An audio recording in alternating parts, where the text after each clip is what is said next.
चंपुआ थाना अंतर्गत कोदागड़िया निकटरे चोरा देशी बंदूक कारबार संपृक्त 2 जन को गिरफ्त कर चंपुआ पुलिस। आज कौन सूत्र सूचना पाई चंपुआ पुलिस कोदागड़िया निकटरे पाट्रोलिंग करुवा बेले एक बाइक रे जाउथिबा 2 जन को अटक रखी तदंत करबा परे पुलिस एमानकठारु 2टी देशी बंदूक 10टी जीवंत गुली पाइथिला। एथिसहित एमाने व्यवहार करुथिबा एक हीरो मोटरसाइकेल 2टी मोबाइल मध्य पुलिस जब्त करिछि।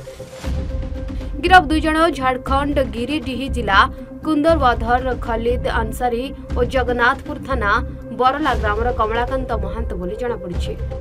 ए संबंध रे आमे चंपुआ थाना रे केस नंबर 13 अंडर 25(1)(1) ए आर्म्स एक्ट केस करी आसे मान को गिरफ्त करछु एवं से तांगर पाखर थिबा इलीगल आर्म्स एवं आमुनेशन जब्त करछु एवं तंग आज कोर्ट करबो। लोक माने सर कोटिकार लोक माने ए माने 2 जन जाखले झारखंड लोक एमडी खलिद अंसारी ये हला आमर गिरिडीह झारखंड रो आउ जन हला कमलाकांत महंत ये मध्य से जगन्नाथपुर थाना एरिया झारखंड रो लोक। तदंत पर एमाने चोरा बंदूक कारबार सह सुजोग मिलिले डकायत करुवा पुलिस जानबाक पाइछि। एमानक पुलिस मामला रुजु करी कोर्ट चालान करथिबा मध्य सूचना मिलिछि।